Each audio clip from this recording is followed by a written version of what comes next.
মজার ব্যাপার কি জানেন? বাংলাদেশে একটা এসি, একটা গাড়ি, একটা বাড়ি থাকলেই তার জীবনে সফল। তাকে আমরা ভাবি এই লোকটা হয়তো ভালো কোনো কাজ করছে, আল্লাহ তাআলা তারে অনেক ভালো রাখছে, অনেক নেয়ামত দিছে। জানেন আমেরিকাতে না গরু ছাগলও কিন্তু প্রাইভেট কারে উঠে। তাদের খামারেও কিন্তু এসি থাকে। আচ্ছা, অনেক টাকা পয়সায় যদি মানুষের জীবনে সফলতা হইতো, অনেক বেধর্মী ভাই বোনেরা আছে, অনেক কোটিপতি, অনেক ভালো কাজও করে, মানুষকে অনেক সাহায্য করে।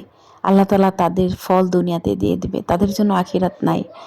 কারণ সে কলেমা পড়ে নাই, সে মুসলমান হয় নাই। দুনিয়া তার জন্য সুন্দর, তার জন্য আখিরাত হারাম হয়ে যাবে। আচ্ছা, দান করতে, ভালো কাজ করতে কি শুধু টাকা পয়সাই থাকতে হয়?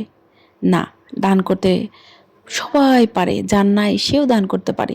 আর যদি দান করতে নাও পারে, তার সেই সামর্থ্য নাও থাকে, সে মনে মনে তো ভাবতে পারে যে আল্লাহ, আমি যদি দান করতে পারতাম, আমি যদি ওই লোকটাকে দিতে পারতাম, ওই দানের সওয়াবটা কিন্তু তার আমলনামায় লেখা হয়ে গেছে। আমাদের সমাজে বেশিরভাগ পুরুষ মানুষ কিন্তু, অনেক মানুষ আছে যারা ভালো কাজ করতে চায়, নামাজ পড়তে চায়, দিনের পথে আসতে চায়।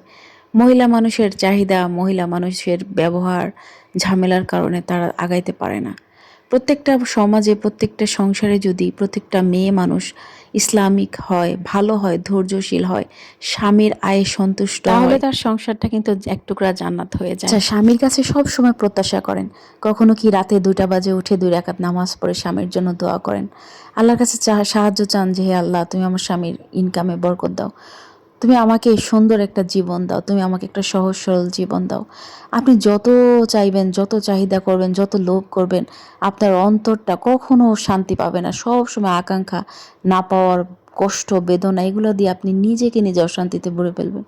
আর আপনি অল্পতে আলহামদুলিল্লাহ শুকরিয়া করবেন, আল্লাহর কাছে নামাজ পড়ে শুকরিয়া করবেন। মানুষকে দেখাতে চাইবেন না যে ওর আছে আমার কেন নাই। ওর সাথে বলা সহজ, কিন্তু অন্তরের সাথে যুদ্ধ করে ধৈর্য ধরা কিন্তু অনেক কষ্টের একটা কাজ। এটা অনেক কষ্ট, অনেক কষ্ট, সহজে পারা যায় না। কিন্তু আপনি আপনার নাফসের সাথে যুদ্ধ করে একবার যদি মানিয়ে নিতে পারেন, ধৈর্য ধারণ করতে পারেন যে আল্লাহ আমাকে যেভাবে রাখছে আমি সন্তুষ্ট, আলহামদুলিল্লাহ, আল্লাহর শুকরিয়া করব। আর আল্লাহর কাছে সব সময় দোয়া করবে, হে আল্লাহ, তুমি আমার স্বামীকে, আমার সংসারটা, আমার সন্তানদের সুন্দর করে দাও। আপনি যাদের জন্য এত কষ্ট করে করবেন, যে সন্তানের জন্য করবেন, আপনি মৃত্যুর পর দেখেন তারা কয় রাত জেগে আপনার জন্য দোয়া করবে, কয় রাত আপনার জন্য কাঁদবে, কয়দিন আপনার জন্য কষ্ট করবে। যে আল্লাহকে আপনি ভালোবাসবেন না, সে এখনও আপনার সাথে আছে, সে মৃত্যুর পরেও আপনার সাথে থাকবে। সে যদি আপনার সাথে থাকে, আপনার আর কিচ্ছু লাগবে না।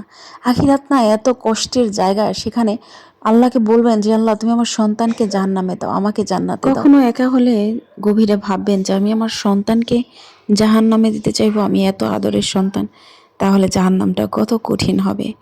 সন্তানের জন্য দুনিয়া খুব সুন্দর করতে না পারলেও হারাম কাজে লিপ্ত হয়েন না। আল্লাহ তাআলা আপনার সন্তানকে দিছে তার রিজিক, সে একাই তৈরি করে নিবে। আল্লাহ তাআলা তার রিজিক তার সাথে দিয়ে দিছে। আপনি যত চেষ্টা করেন, যত খামসাখামচি করেন, তার রিজিকের বাইরে আপনি কিছু করতে পারবেন না।